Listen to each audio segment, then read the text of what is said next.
des poumons, qui complète un peu ce que j'ai commencé avec les alvéoles pulmonaires. Donc évidemment, on ne voit pas les alvéoles pulmonaires ici, ils sont à l'intérieur, mais quand même, il faut comprendre que toute cette organisation du poumon, d'un point de vue anatomique, il y a quelques éléments qui peuvent peut-être vous surprendre. Donc, première des choses, pour qu'on se situe, on a la clavicule ici, l'équivalent de l'omoplate avec l'épaule, et la cage thoracique. Donc ça, c'est pas très, très nouveau pour vous. La cage thoracique va protéger les organes vitaux, le cœur et les poumons qui sont bien protégés par les côtes, en fait. On a sous les poumons un muscle respiratoire très important qu'on appelle le diaphragme, donc ce que je pointe présentement. On a aussi des muscles intercostaux qu'on ne voit pas présentement, qui sont entre les côtes, qui vont aussi participer à la mécanique respiratoire qu'on verra plus tard.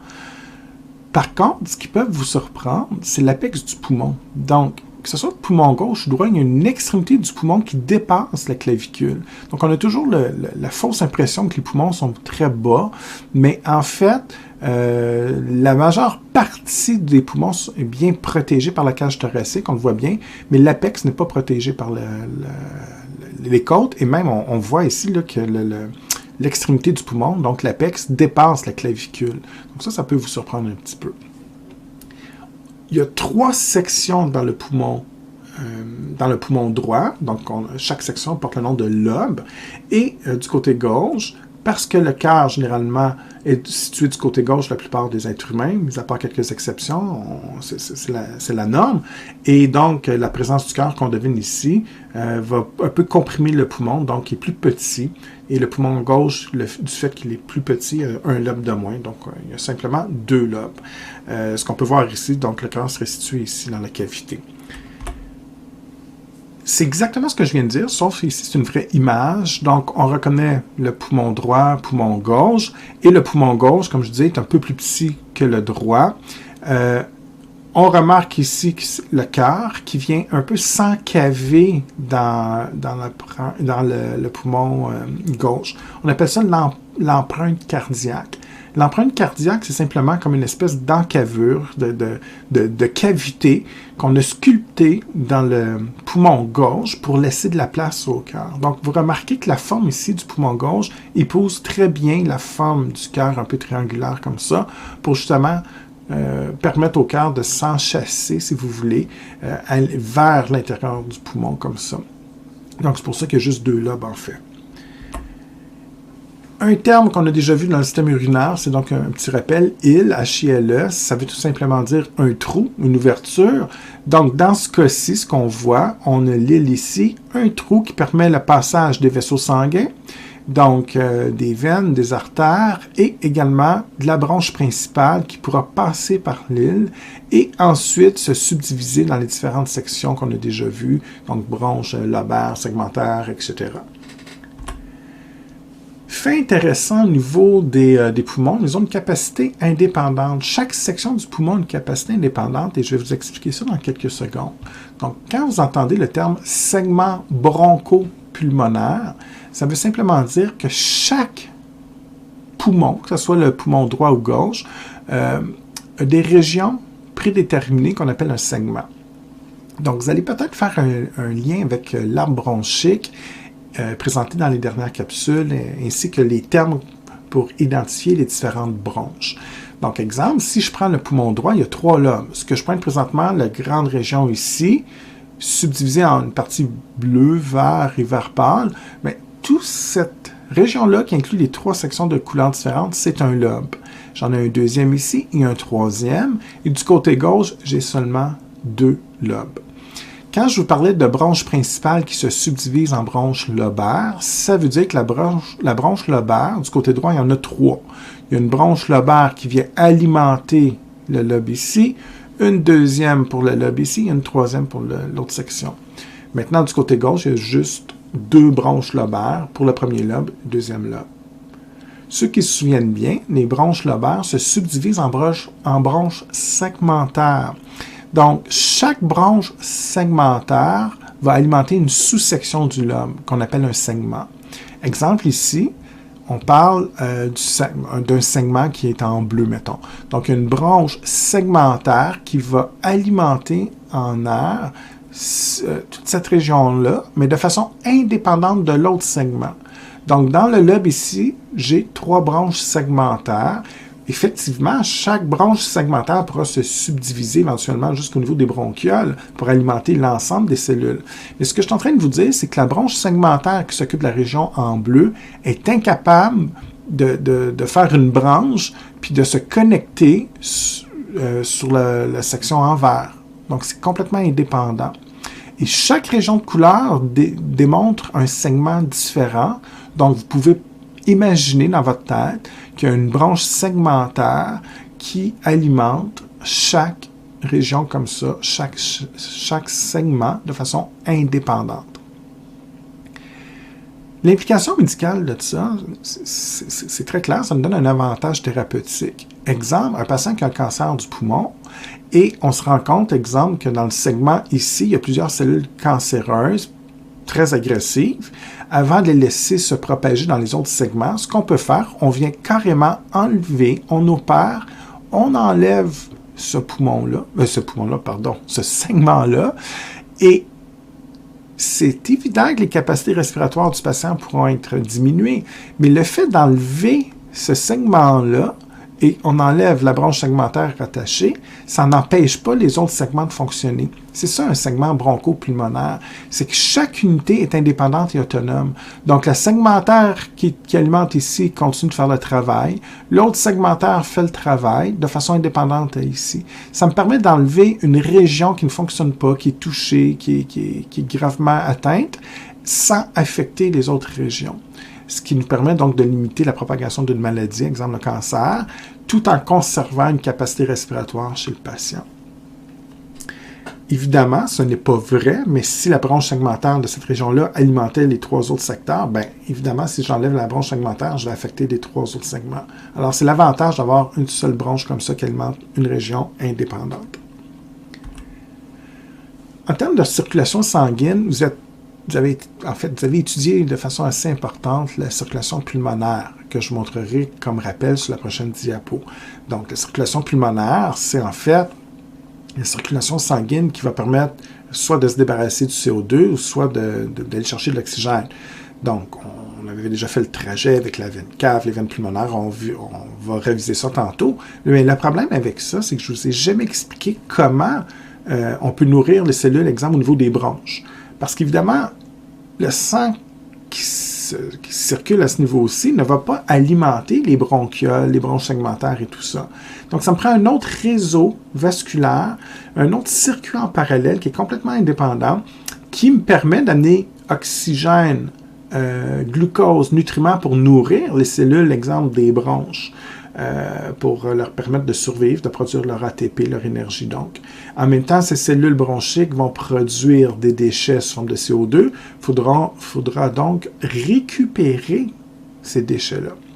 Donc ici, ce n'est pas illustré dans votre manuel, ça va vous demander un effort d'imagination, mais je veux que vous visualisiez que la circulation bronchique, c'est en fait une partie de la circulation systémique, et cette circulation systémique qui est dédiée à nourrir tous les organes de votre corps, cerveau, foie, intestin, peu importe, mais il y a une partie qui revient aussi au niveau du système respiratoire, particulièrement au niveau des bronches. Donc, on a en fait une artère bronchique qui va se ramifier en petites artères artérioles pour aller nourrir justement ces bronches-là, ces bronchioles-là. En même temps, il y a des veines bronchiques qui récupèrent le CO2. Puis un fait un peu étonnant, les veines bronchiques vont se déverser dans les veines pulmonaires, mais si vous vous souvenez, les veines pulmonaires, exceptionnellement, c'est les veines qui transportent l'oxygène. Tous les veines du corps transportent du CO2, incluant les veines bronchiques, mais les veines pulmonaires amènent le sang riche en oxygène des poumons vers le côté gauche du cœur. Dans ce cas-ci, c'est plus ou moins exact de dire ça. En fait, oui, il y a beaucoup de sang riche en oxygène, mais il y a un petit peu de sang contenant du CO2 qui ne sera pas oxygéné, qui va se mêler au sang riche en oxygène. Et pourquoi on a ce sang mêlé? C'est simplement les veines bronchiques qui récupèrent le CO2 des cellules bronchiques. Donc, si on se souvient un petit peu de la circulation sanguine étudiée au niveau du système cardiovasculaire, c'est la circulation pour permettre les échanges gazeux. C'est ce qu'on appelle la circulation pulmonaire. Ça n'a rien à voir avec la bronchique que je viens de vous expliquer. Donc, dans ce cas-ci, on voit les alvéoles à l'intérieur des poumons. Donc, qu'est-ce qu'on fait? Bien, du côté droit, tous les veines de votre corps amènent les déchets produits par les différentes cellules composant les différents organes de votre corps. On revient par la veine cave supérieure ou inférieure. On se déverse dans l'oreillette droite. La valve auriculo-ventriculaire droite ouvre. On va tout simplement passer de l'oreillette droite vers le ventricule droit. Éventuellement, on rouvre la valve sigmoïde pulmonaire. Et dans ce cas-ci, le sang pourra quitter le ventricule droit, s'engager dans le tronc pulmonaire et éventuellement passer par l'artère pulmonaire droite ou gauche. Et ce sang, amené par les artères pulmonaires, va permettre de déverser le CO2 à l'intérieur des alvéoles. Donc, on a vu tantôt que ces artères-là vont se ramifier en de petites artérioles, des capillaires, et les capillaires vont permettre de déplacer le CO2 à travers ce qu'on a vu tantôt, la paroi de l'alvéole, les membranes basales, et on retourne donc dans les conduits respiratoires, bronchioles, bronches, trachées, et on expulse le CO2. On inspire, l'oxygène fait le mouvement inverse, donc on se déplace de la trachée vers les bronches et bronchioles, etc. On revient dans les capillaires. Les capillaires vont finir par se connecter sur les veines pulmonaires, et les veines pulmonaires donc, va amener le sang riche en oxygène dans l'oreillette gauche, passe au ventricule gauche. Donc, l'auriculo-ventriculaire gauche, la valve va ouvrir, permet de remplir le ventricule gauche. La valve sigmoïde aortique ouvre et le sang va quitter le ventricule gauche pour aller dans l'aorte et on va alimenter tous les organes du corps par les différentes artérioles. Ces artérioles, il y en a quelques-unes qui vont, en fait, par l'artère bronchique, les artérioles vont venir alimenter les bronches qu'on ne voit pas sur le dessin. Et ça, c'est le deuxième circuit que j'ai tenté de vous expliquer. Donc, il faut comprendre que la circulation bronchique se fait en parallèle, n'est pas illustrée. On est là pour nourrir les bronches au même titre que les autres organes. Et lorsque les bronches vont produire des déchets, du CO2, elle va exceptionnellement, au lieu de revenir par les veines caves comme les autres organes, elle va se déverser dans les veines pulmonaires au niveau donc des veines pulmonaires qui amènent le sang riche en oxygène. Donc, c'est un sang qui est un petit peu mêlé. C'est une particularité que je voulais vous mentionner ici. Évidemment, il faut se protéger. Donc, le tissu respiratoire est très riche en vaisseaux lymphatiques. Donc, les vaisseaux lymphatiques ont la particularité de drainer le surplus de liquide interstitiel, mais également, donc c'est le liquide interstitiel qui, une fois à l'intérieur des vaisseaux lymphatiques, portera le nom de lymphe, mais c'est essentiellement la même chose. Mais essentiellement, cette lymphe va être filtrée par des nœuds lymphatiques ou des ganglions lymphatiques, c'est la même chose. Et c'est intéressant parce que, évidemment, l'air que vous inspirez n'est pas stérile. Il y a des particules en suspension, il y a des bactéries, il y a des allergènes, il y a des éléments irritants, toxiques, chimiques. Donc, cet air, qui n'est pas du tout stérile, va possiblement contaminer le liquide interstitiel. Et bien qu'on ait plusieurs moyens de défense au préalable avec les cils, le mucus et tout ça, les macrophages, si toutes ces barrières de protection échouent et qu'on a quand même, exemple, un micro-organisme qui réussit à passer dans le liquide interstitiel et qui passe à la circulation, bien, cette lymphe-là va être filtrée dans les ganglions ou les nœuds lymphatiques. Et là, à l'intérieur, on a des macrophages et d'autres globules blancs, des leucocytes, donc qui vont être là pour éliminer ces menaces-là. Donc, on recueille de façon assez rapide et efficace ces particules, ces polluants qui n'ont pas été interceptés dans les autres mécanismes de défense. Ça, il faut bien le réaliser. Ce n'est pas illustré dans votre manuel, mais il faut comprendre qu'on a comme une façon privilégiée de se protéger au niveau lymphatique ici et au niveau du système immunitaire. Maintenant, ici, on vous présente un peu l'innervation du système respiratoire. Comme la plupart des organes, au point de vue nerveux, on est contrôlé par le système nerveux autonome, donc de façon inconsciente et involontaire. Il y a deux parties au système nerveux autonome. Donc ça, c'est un rappel du cours de la session passée. Vous avez le système nerveux autonome parasympathique, vous avez le système nerveux autonome sympathique. Donc, parasympathique, généralement, on va utiliser ce système pour quand vous êtes relax, au repos, lorsque vous mangez, donc la digestion est contrôlée par le parasympathique, l'élimination de déchets. Donc, entre autres, on en a parlé un petit peu avec la production d'urine au niveau de la vessie. Ça peut être la même chose avec les selles au niveau intestinal. Donc, ça, c'est le parasympathique qui s'occupe de ça. Le sympathique, lui, s'occupe des mêmes organes, en fait, mais en situation de stress. Donc, si vous êtes stressé, vous faites un sport, vous luttez pour votre survie, c'est le sympathique. Alors là, chaque organe, si vous vous souvenez, on appelait ça la double innervation, peut être contrôlé par le para ou le sympa. Exemple, le cœur peut être contrôlé par les deux. Si vous êtes en situation de stress, on va avec le niveau sympathique pour augmenter les contractions du cœur. Si vous faites un sport, c'est la même chose. Par contre, si vous êtes relax, si vous mangez ou peu importe, vous allez diminuer via l'action du parasympathique les fréquences cardiaques. Si vous mangez, vous êtes relax, le parasympathique va stimuler les organes digestifs, mais si vous êtes stressé, vous faites un sport, le sympathique va bloquer les organes digestifs. Donc, c'est un petit peu comme ça que ça fonctionne. C'est un résumé de la dernière session. Maintenant, au point de vue respiratoire, il faut garder ça en tête, ce petit résumé-là, ça va nous aider à comprendre. Quand on parle de bronchiole, on a déjà parlé de bronchoconstriction, de bronchodilatation. Okay? Donc, exemple, ce qui m'intéresse particulièrement, c'est les poumons pour le rythme respiratoire, fréquence respiratoire, les bronchioles. Trachélarynx, c'est un petit peu moins, on n'en parlera pas vraiment dans le cours, bien qu'on est innervé au niveau du parasympathique. Trachélarynx n'est pas innervé au niveau du sympathique et on ne va pas vraiment discuter de ça dans le cours.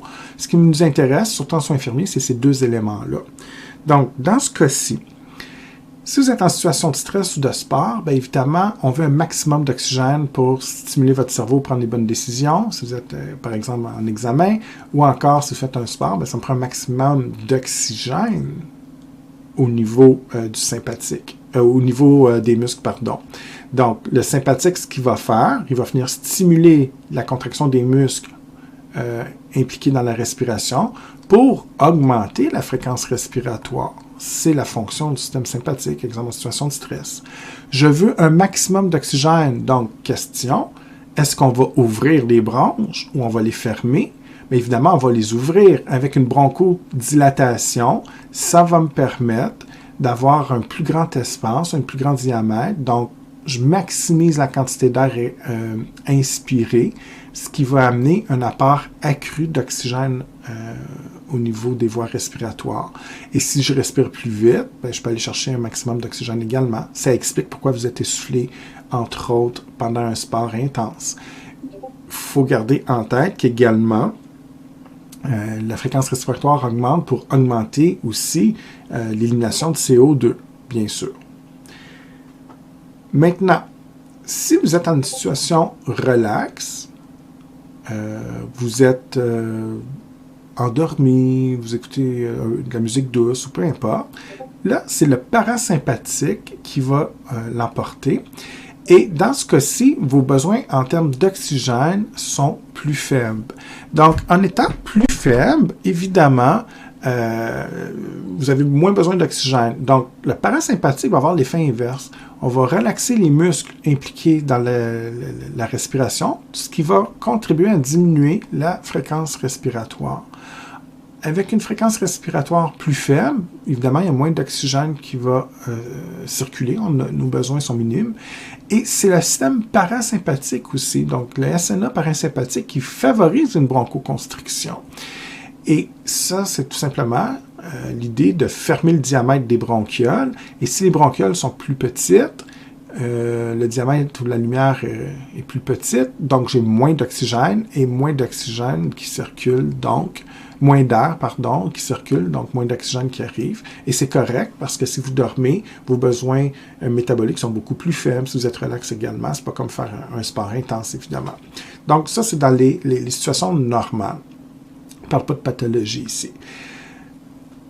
Si ça c'est clair, c'est excellent. C'est vraiment l'objectif que je recherchais. Maintenant, pour votre culture, mais quand même, je viens de le mentionner parce que c'est assez important, les anticholinergiques, c'est des médicaments extrêmement utilisés pour plein de raisons, mais entre autres dans des cas d'asthme ou de bronchite chronique obstructive. ou d'autres maladies parfois obstructives, on peut utiliser des anticholinergiques. C'est quoi des anticholinergiques? Okay? Donc, imaginez-vous, d'un point de vue thérapeutique, si on veut comprendre un peu ce que je viens de dire, c'est un bon exercice de compréhension, qu'est-ce qu'on peut faire si on a des problèmes de maladies obstructives comme l'asthme? Donc, déjà, le problème de ces maladies respiratoires, ça pourrait être une MPOC aussi, d'autres MPOC que vous connaissez possiblement. Donc, première des choses, mon problème, exemple, un cas d'asthme ou de bronchite sévère, est-ce que j'ai trop d'oxygène ou j'ai pas assez d'oxygène? Le problème, c'est que j'ai une diminution d'oxygène et la détresse respiratoire fait en sorte que, en fait, je manque d'oxygène pour alimenter l'ensemble de mes organes. Donc, exemple, dans un cas d'asthme, on a un diamètre de bronchiole qui est obstrué par du mucus, parfois du mucus épais. Souvent, c'est une maladie qui provoque des crises de bronchoconstriction de façon... des fois, ça peut être comme un spasme, mais parfois, c'est très puissant comme contraction. Donc, le diamètre est vraiment à son minimum au niveau des bronchioles. Donc, c'est ce qui amène le problème de diminution d'oxygène. Donc, il y a moins d'air qui circule, évidemment. Donc, il y a une arrivée faible d'oxygène. D'un point de vue thérapeutique, comment on peut régler ça? Vous avez deux choix, en fait. Soit que vous donnez un médicament qui va stimuler le système nerveux autonome sympathique. Donc, on appelle ça un agoniste, ça veut dire qu'il émite un effet. Et alors, on se souvient que le système nerveux sympathique, peu importe, là, c'est les poumons, les bronchioles, c'est correct, mais tous les organes, quand on parle de système nerveux sympathique, c'est en bout de ligne, on va relâcher un neurotransmetteur qui s'appelle la noradrénaline, qui va reconnaître des récepteurs, qu'on appelle des récepteurs adrénergiques. Il y en a différentes sortes, on a des bêta, des alpha, peu importe, mais généralement, c'est des récepteurs adrénergiques. Ça serait une façon de faire. Si vous donnez un agoniste, donc un composé chimique qui émite l'effet de la noradrénaline, qui va stimuler les récepteurs adrénergiques, bien, on stimule une bronchodilatation. Et si les bronchioles sont dilatées, bien évidemment, il y a plus d'air qui passe, vous augmentez l'oxygène. L'autre façon de faire, un autre type de médicament qu'on pourrait donner, ce serait des anticholinergiques. Donc, pour comprendre ce terme-là, c'est un terme médical qui revient souvent, bien, parasympathique, lui, il va émettre un neurotransmetteur qui s'appelle l'acétylcholine. L'acétylcholine s'attache à des récepteurs cholinergiques. Il y en a plusieurs sortes, évidemment, aussi. Les récepteurs cholinergiques, donc dans ce cas-ci, est-ce qu'on veut les stimuler ou les bloquer? Si on stimule les cholinergiques, on va faire une bronchoconstriction, on va remplir notre problème. On a déjà un manque d'oxygène. Donc, dans le cas de ce patient-là, il faut bloquer cette voie-là. Donc là, on ne donnera pas un agoniste qui émite l'effet, on va donner une molécule antagoniste qui va bloquer l'effet. Donc, généralement, c'est une molécule chimique qui va agir comme un inhibiteur de ces récepteurs-là. Un anticholinergique, c'est contre les cholinergiques, on vient bloquer le récepteur. Donc, il y a beaucoup de pompes sur le marché qui fonctionnent comme ça. C'est tout simplement en bloquant ces récepteurs-là, en bloquant l'effet de l'acétylcholine, on vient empêcher l'effet biologique associé au système nerveux parasympathique. Donc, il n'y aura pas de bronchoconstriction. Si je n'ai pas de bronchoconstriction, bien, indirectement, je vais favoriser l'autre partie du système nerveux autonome, le sympathique, et donc, si je suis un peu plus contracté, on se relâche et ça va contribuer donc à amener comme solution une bronchodilatation. Donc, on va augmenter la quantité d'oxygène tout simplement.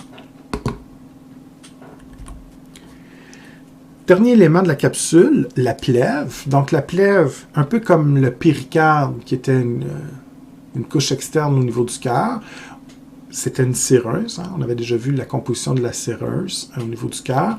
Donc, dans ce cas-ci, on va parler de plèvre. C'est également une séreuse. Donc, c'est la même constitution que n'importe quelle autre séreuse que vous avez déjà étudiée, que ce soit au niveau du cœur, du péritoine, de la mésentère, peu importe. Toujours la même composition.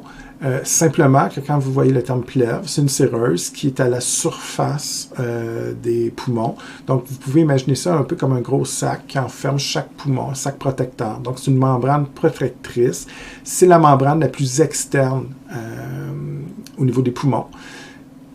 Il y a une plèvre par poumon, donc s'il y a un problème, une plèvre qui est percée, ça arrive, et là, ça fait, vous verrez ça en soins infirmiers, mais ça peut amener un problème de pression et donc ça peut générer une détresse respiratoire. Mais ça, c'est une autre histoire. Mais ce que je vais surtout vous dire, s'il y a une des plèvres qui est percée, exemple au poumon gauche, bien, elle est indépendante du poumon droit. Donc la détresse va être sur le poumon gauche, mais la plèvre du poumon droit est intacte, donc ça fonctionne bien. C'est chaque poumon a sa propre plèvre, c'est ce que ça veut dire.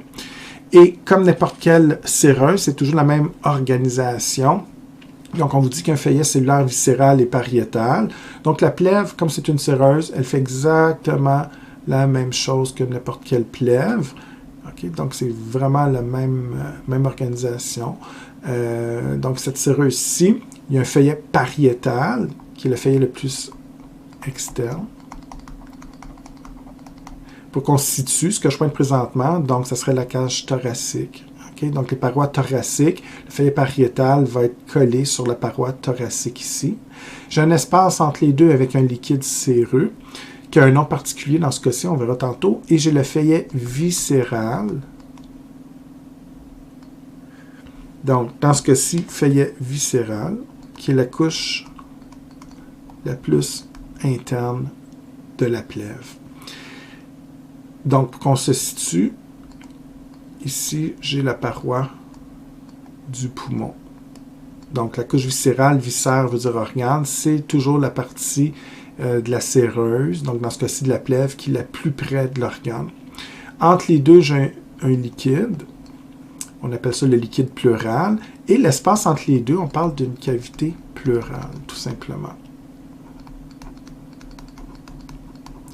Donc, il y a un liquide comme ça qui va circuler entre les deux, le liquide pleural, qui empêche donc la friction entre le feuillet pariétal et viscéral, ça pourrait conduire à des problèmes d'inflammation et tout ça. Donc, ça permet justement un mouvement au cours de la respiration. Donc, quand on inspire, on expire, évidemment, l'organe va gonfler, hein, les poumons prennent de l'expansion ou non, ce qui amène un déplacement de ces deux feuillets-là. Et pour empêcher la friction, les feuillets vont glisser un sur l'autre, justement grâce au liquide pleural qui est dans cette cavité-là. Pour illustrer ce petit schéma, donc la cavité pleurale, je viens d'en parler, c'est l'espace entre les deux. Le chiffre n'est pas retenu, on dit que c'est à peu près 15 ml de liquide pleural qui circule. Donc tout ça, c'est bien expliqué, je viens de le faire, vous lirez ça à la maison. Simplement terminer la capsule avec une image de ce que je viens de dire. Peut-être pas très évident, donc il faut porter vraiment attention à ce que je vais pointer. On a le poumon ici, bien sûr, et la séreuse, la plèvre par-dessus. En bleu ici, c'est la couche interne, donc c'est vraiment le feuillet viscéral par opposition à ce que je vais essayer de pointer ici, qui serait le feuillet externe pariétal, ce qu'on a dessiné ici. Mais quand vous regardez les deux dessins, pas très clair, parce qu'on dirait que c'est la même ligne. Donc, il faut voir ici, là, j'ai vraiment la couche interne et ici la couche externe. Donc, viscéral à l'intérieur, pariétal à l'extérieur, qu'on a dessiné ici. Et, en fait, on l'a dessiné plus ici. Okay? Donc, ici, c'est la cavité. Donc, ici, là, cette ligne-là versus celle-là, ça ressemble beaucoup, mais la feuillet viscérale serait en fait ici, ce qui n'est pas dessiné. Donc, on aurait comme deux lignes comme ça ici. J'ai de la misère avec le crayon, mais on serait vraiment à la surface ici. Donc, ce que j'ai dessiné, ce serait le feuillet viscéral. Ce qui est en bleu, c'est le feuillet pariétal. Et entre les deux, c'est la cavité pleurale avec le liquide, ce qu'on a dessiné dans l'image du centre ici. Donc, ce que je montre ici à l'image du centre, tout ce qui est en bleu ici, là, c'est particulièrement évident ici, la cavité pleurale devient très grande, mais autour du poumon ici, ce qu'il faut imaginer, c'est l'espace entre le feuillet viscéral et pariétal. Et c'est à ce niveau-là qu'on aura le liquide pleural qui a un rôle important, comme on l'a mentionné tantôt. Voilà, donc ça conclut cette capsule sur les premières généralités du système respiratoire. Donc, c'est surtout de l'anatomie et les fonctions générales du système. Les prochaines capsules, on va parler plus de la physiologie un peu plus poussée. Donc, les différents mécanismes qui permettent, entre autres, d'inspirer, expirer, etc. Alors, encore une fois, je vous souhaite une excellente étude. Et comme toujours, si vous avez des questions, on ne se gêne pas, vous m'écrivez par Mio et ça va me faire plaisir de vous répondre. Donc, on se revoit pour une prochaine capsule.